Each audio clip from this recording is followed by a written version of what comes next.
Hi, my name is Victoria Price, and I want to tell you a little bit about my book. It's called The Way of Being Lost, a road trip to my truest self. My journey began in March of 2011.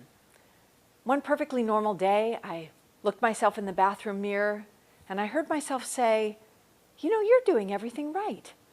Your whole life is coming together. Everything is really, really good. You've pulled things together, all the things that were bothering you, and you're miserable." And I stared at myself in the mirror for a moment or two, and I realized I was miserable.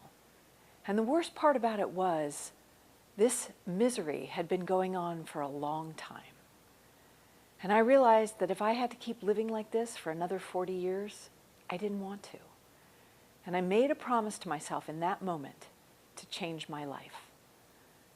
I didn't know what that meant. I didn't know what I was going to do.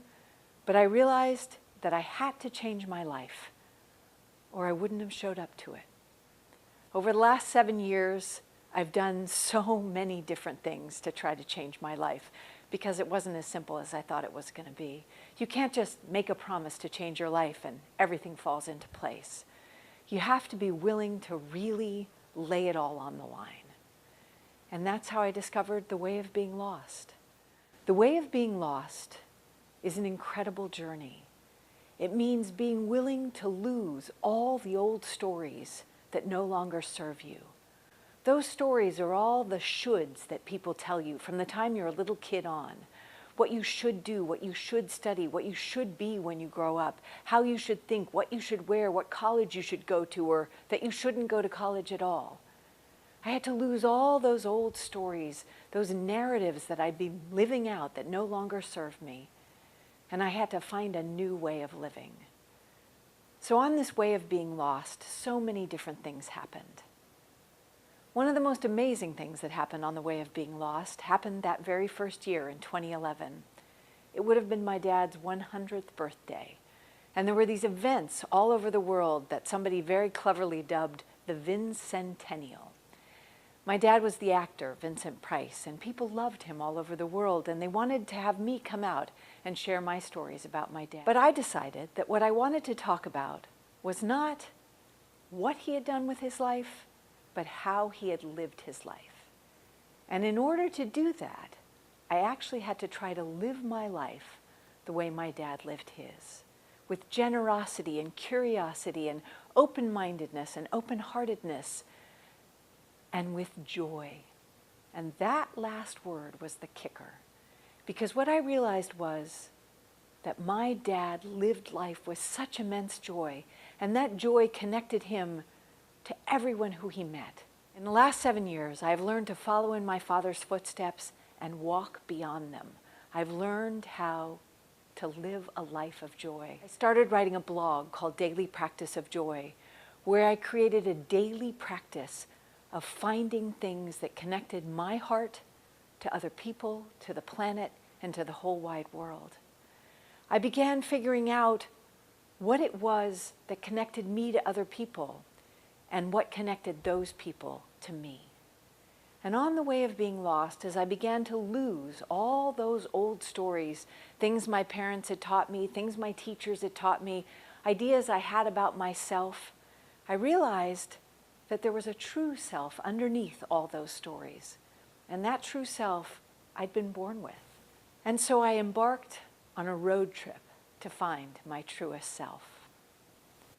Over the last year and a half, I have been intentionally homeless, literally. I have no home.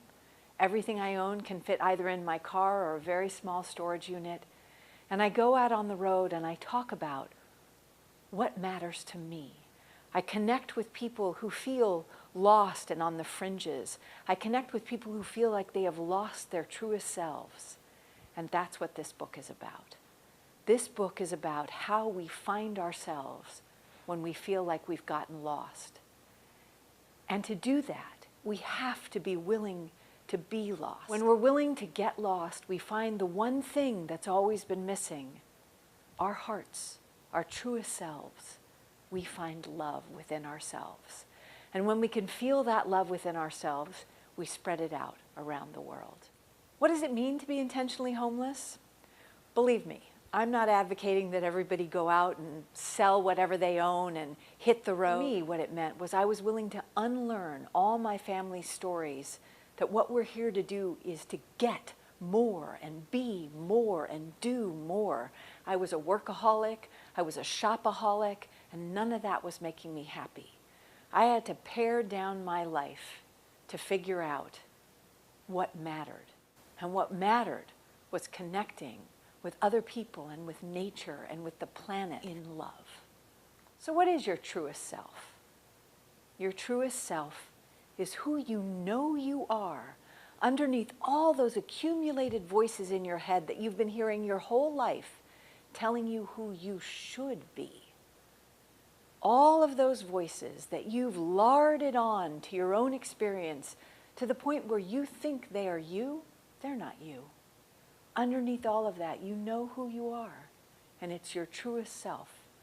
But sometimes you have to be willing to go on a road trip to find her. So what's the way of being lost? The way of being lost is a path, but it's a path with no beginning and no end. It's a path that turns right or turns left depending on the voices you hear in your head. It's the path that gets you lost in order for you to find who you really are. So why do I care about being my truest self? Why does it matter? The reason it matters is that when all of us are living the world's ideas of who we should be, we're going through the world play acting. And this whole play is not going very well. We know that in our heart of hearts. So when we can show up as our truest selves, we shine a light that is so bright.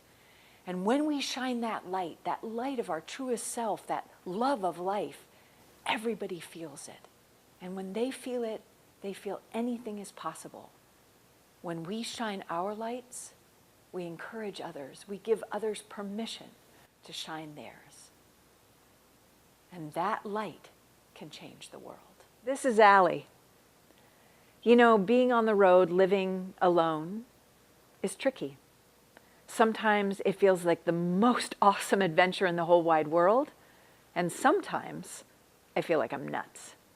Everybody needs companions on the road, and Allie is mine.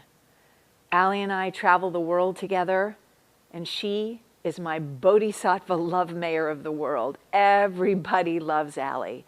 She's my introduction to strangers. She's my way of looking at things through different eyes. She wakes me up every morning in love, and she keeps me curious about the whole wide world. This is Allie, and she's my brave companion of the road.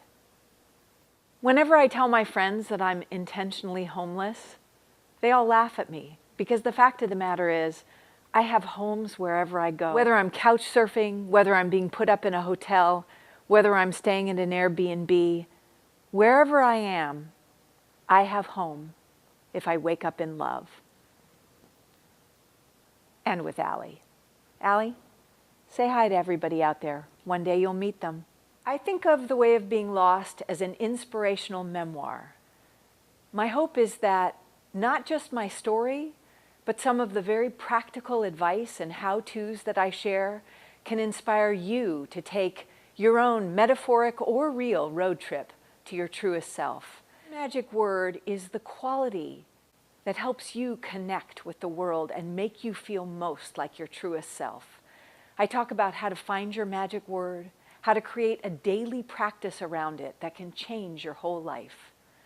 I also talk about how to release the old stories, not just to enshrine them on a pedestal, but to get underneath them, to find out what those stories took away and how they masked your truest self. The last thing I talk about is something called wildflowering. Now, I have a 5-step method for wildflowering. And what that is finding out how to plant the seeds of your truest self even when the soil is all disturbed around you. In fact, precisely when everything is most messed up and your whole life seems like it's falling apart, that is when you can wildflower yourself back into wholeness. The Way of Being Lost, a road trip to your truest self, inspires people to do the same for themselves. It is both a memoir and a practical how-to approach to changing your own life. It's been a 7-year journey for me, and I am still on it. I have embraced the way of being lost, and I hope you will too. The memoir part is my stories, but those stories just aren't for the sake of telling stories. They're for the sake of inspiring other people to find a way back home to their truest selves, to live the lives they've always wanted to live. I offer very hands-on practices, 5-step approaches, and other things that anyone can apply to their lives. The Way of Being Lost doesn't really fit into a traditional genre because it's the way of being lost. It's about losing what other people expect and figuring out who we are for ourselves. I hope you will join me on the way of being lost.